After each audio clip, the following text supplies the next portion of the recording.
I've got Gary Booysen, Director and Portfolio Manager at Rand Swiss here in the studio in Johannesburg and in London. I've got Neil Wilson, Chief Market Analyst for Markets.com. Gentlemen, thank you for coming. Let's start here, Gary, if you will. Why are we following what's happening overseas like we are sheep? We always follow what happens overseas because we are an open economy, and what happens internationally obviously affects us as well. And certainly, I think the rand has always been a proxy for emerging market trade as well. And while we are seeing the rand strengthen slightly, I mean certainly our market is being sold off heavily. And again, one of the biggest components of our market is obviously Naspers, which is obviously got the investment in Tencent, which is obviously a very tech-focused stock. And we saw tech under a lot of pressure in the US last night. We saw the Nasdaq, the typical FANG stocks coming under a lot of pressure.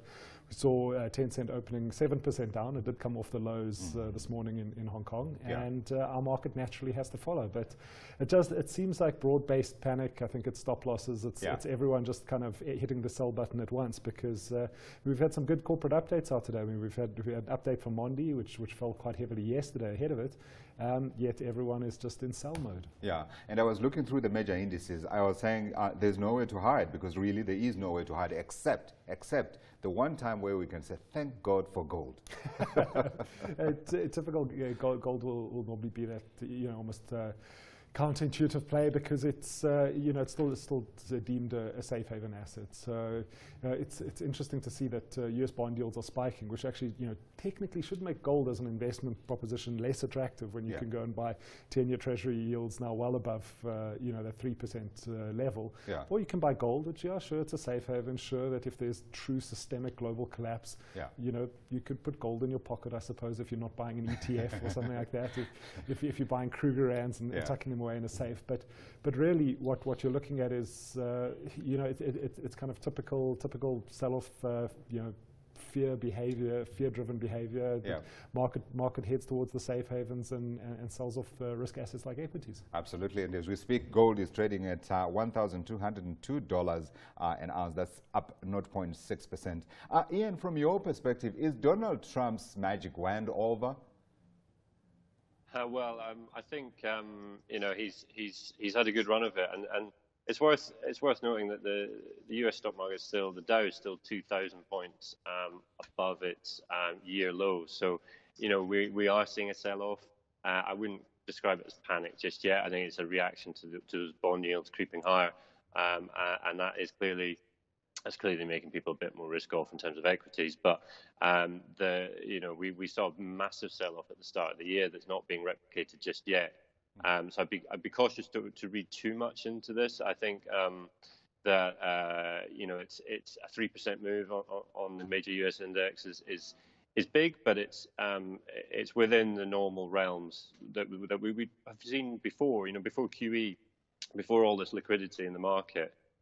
Those sort of moves were more common. I think we've had volatility has just been so low, and the VIX has been so low that we're just not quite accustomed to these sort of moves. And I think if you place it in a broader context, that it is a reaction to these yields, but it's a sort of move that historically we would have seen a lot more often. Yeah, so you refer to the rise in bond yields, but at the same time, we can't separate them from two actions that Donald Trump, we can say, has been responsible for. To what extent can we read into this as well, concerns around this trade war that is going on between the U.S. and China, and frankly, most of other countries around the world, and also the fact that perhaps Donald Trump overdid it and the U.S. economy is overcooking?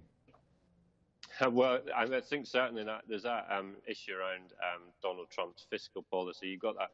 Whilst monetary policy was still so accommodative, to also have that fiscal expansion and that fiscal put, as it were, with the tax cuts, that's, of course, meant a bigger deficit, a lot more treasury issuance. We had yesterday's 10-year bond auction was a bit weak, the highest yield there on that auction for 7 years, and also that the bid to cover was a bit lower than normal. I think you are seeing the issuance of treasuries is having a big effect. The QT, the quantitative tightening, is starting to ramp up more now, and so that's having a big effect too.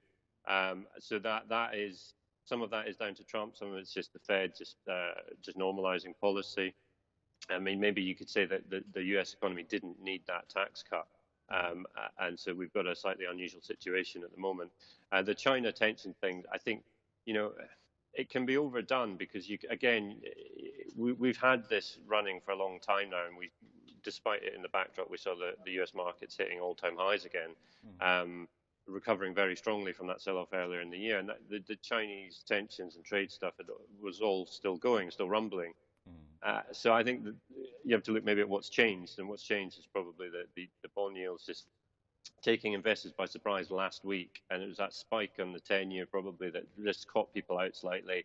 We had Jay Powell talking about raising rates for long. He wasn't done yet with the cycle of tightening, and I think it's just maybe caught people a bit off guard rather than it being a sign of a major downturn. Yeah. Gary, if I can bring you in here. So we've got a huge sell-off on the JSE. We've got a huge sell-off in the US as well. But we are coming off different positions. I mean, the US market is coming off record highs, whereas we have been battered and we're below levels where we have been for a few years. What do we do? Do we sit tight? It's a great question. So if you look at it, especially for US investors, I mean, this is the 23rd 5%, plus 5% correction since 2009. And immediately everyone's in the media, everyone's kind of on the fin Twitter, as they call it, saying, this is the end, it's 2008 all over again. This is the 23rd 5% correction. I mean, if you're looking at the US market, this is a very natural correction, absolutely. I mean, as the other guest is saying, the spike in the VIX that we're seeing at the moment, this is not, outside, normal parameters. If you look at the little bit of volatility that we got at the beginning of the year, I mean, the VIX traded up just below 50. I mean, we're at 24 at the moment. That's a very reasonable level. I mean, we've been sitting kind of, sub 12, which makes your options incredibly cheap. But it's certainly a very uncharacteristic situation for markets. So I think this is kind of a little bit of a shock reaction. But to look at the South African market and emerging markets in general, it's a completely different story. You look at South Africa, and especially if you look at South Africa in dollar terms as well. I mean, we've more than corrected compared to 2008 in dollar terms. And we are looking at it. I think there's only 5 stocks in our market that are positive for the year. I mean, we can't be that bad. We are that bad. and you look at it in context, and part of this is, our own fault. It's our own policy. It's, potentially we could have done better. But at the same time, this is largely driven by the emerging market sell-off. You look at what's happening in China. You look at what's happening in Brazil, Argentina.